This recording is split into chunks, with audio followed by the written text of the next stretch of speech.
There you are, Miss Rogers, eating your little lunch in the teacher's lounge. I just wanted to stop by and grab your phone number. My phone number? Yes. Oh, I'm sorry, I don't give that out. Well, sometimes over the weekend you don't respond to Connor's emails, so he needs a way to contact you. Well, Miss Jones, during my office hours I do check those things, but other times I'm unavailable, and I won't be giving my number to students. I think that's a little unreasonable. I didn't even ask you for your phone number, so please don't accuse me of that. I just asked you to make sure you check Connor's emails, okay? I should go. Okay. Miss Rogers, Miss Jones just called our office asking for your phone number. We said no, but it might be a good idea to reach out and see if she needs something. Hey, Miss Jones, I heard you called the office looking for my phone number. Again, as I said before, I don't give that out, but I wanted to check in and see if there's something I could help you with. I don't even know why you keep accusing me of such things. I think you really need to get checked in the head. I think you might be losing it a little. I don't get paid enough.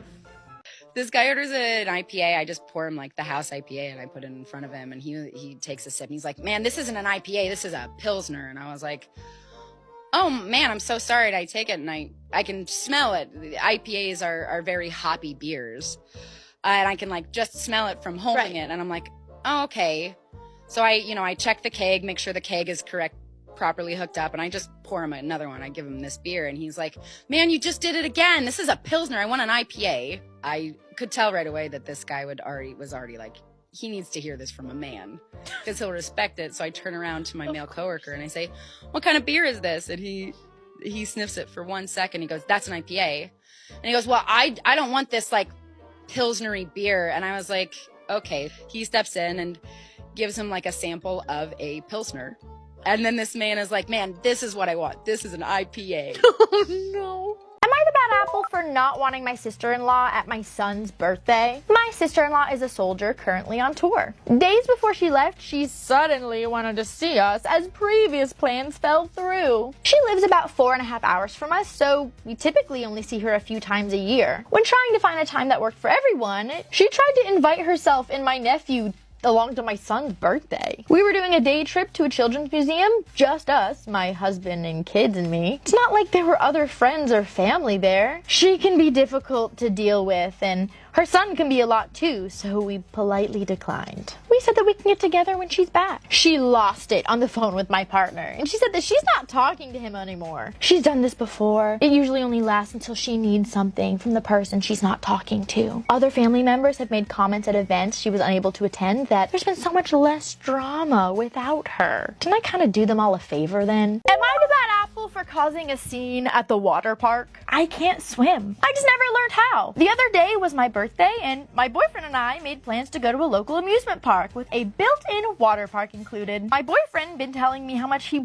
really wanted to go to a water park with me, so we gave it a shot. After starting out on the climbable slide portion of the water park, we grabbed a couple of inner tubes and hit the lazy river. My boyfriend assured me he would make sure I was safe and that I felt safe. We went around for a couple of laps and I was having a blast. He flipped me over. I screamed out his name and I fell head first into the water. I was only under the water for a couple of seconds, but I still panicked. I caught myself and rose to the top and I was pissed. My boyfriend was smiling like an imbecile and I gave him the death glare. You're not funny. I told you not to do that how many times and you still did it. It's not funny. My boyfriend just laughed and told me that I was overreacting. Morning, my name is Miss Smith. I'll be your young lady. What is wrong with your hair? What? That awful color is unnatural. You need to go take care of that. I don't understand. You can't learn with all that crap in your hair. You need to leave it and don't come back until it's all scrubbed out. Can I get that in writing? Because this isn't coming out and I don't want to get in trouble for skipping. How dare you! Whoa, I can hear you guys from down the hall. What's going on? Miss Rogers, she's trying to kick me out because I dyed my hair. This child is going to help. This whole generation is going to help with their ridiculous hair and identity. Yeah, no, we're not going to talk to students that way. Come on, hon. You're not staying here and listening to this crap. Let's go find an admin together. I'm so sorry you had to experience that. She's clearly a very hateful person. Thanks for sticking up for me, Miss Rogers. Of course. And the principal should be here any second. Miss Rogers, can you come back to our room? Because a boy just walked in with pink hair and the sub slapped him across the face. What? She said something about a blood exorcism. I can get you. I don't get paid enough.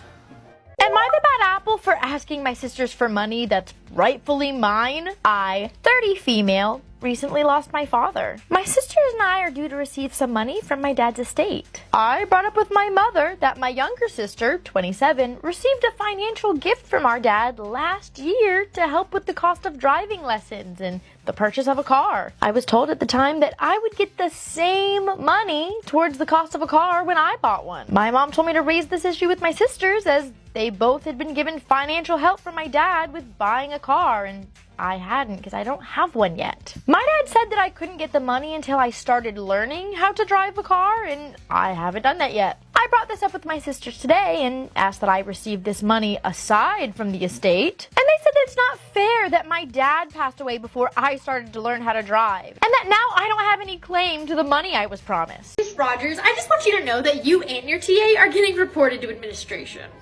Okay. What are you reporting us for? Refusing to help my child? Your TA works with all the kids at table 3 one-on-one, and my kid at table 2 has asked her for the same kind of help and she refuses, and you let that happen. Oh no, Miss Jones, you must have misunderstood. My TA is specifically there to help students with hearing impairments. We place all the kids that need that kind of help at the same table to make it easier to offer that kind of accommodation. So now you're telling me that you're discriminating against my son just because he can hear? No, I'm saying your child doesn't need the extra assistance that my TA is providing. But he could need other help, and your TA wouldn't even know because she refuses to help him. Like, it's not even his fault that he can hear. Just wait for administration to hear about this. I don't get paid enough. Hey Rogers, I see you have some copies going in the copy room, and I just want to let you know I'm gonna have to cancel your papers. No, don't cancel them. They have like 5 minutes left. I just need them for next period for a last minute change of lesson plans. Look, I'm having an off day, I'm going home, I just called a sub and I need to get their assignments situated. I'm literally teaching class right now. I don't have time to talk about this. I got there first, my papers will take 5 more minutes, just wait 5 minutes. No, the sub's here, I wanna go home. Okay, so you have a sub with your students, so you can take care of it. You can wait 5 minutes. I can't leave to take care of this. I have kids here. Selfish. Sorry to bother you again. I did end up canceling your papers, and when I tried to take them out of the tray, they got stuck and all ripped in half. Sorry. I mean, if you just came to take care of it yourself a few minutes ago, but next time. So I'm heading out. You'll have to find something different for your next class. See you later. I don't get paid enough. I read somewhere that in general, like people, humans, you know, are meant to be outside, and are constantly like doing outdoor things, whether they were working outside or growing food or whatever, you know, that people weren't meant to be outside all day, all the time.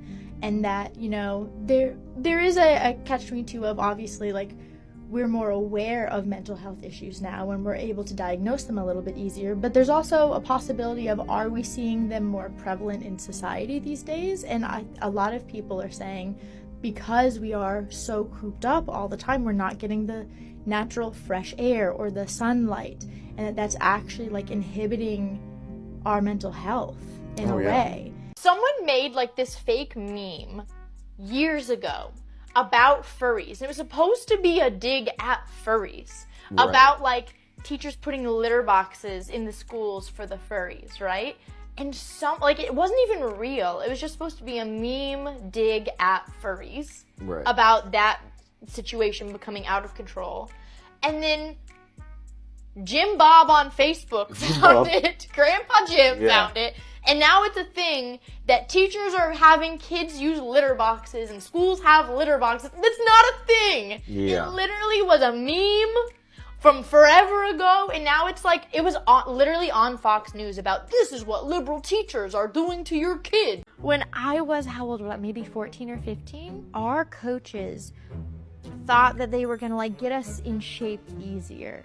And so they were gonna start off by having us run like a lot before practice, but we had to run outside during the summertime, and like I live in the South, so it gets hot. Very humid. Very hot, very humid, and they had us run outside.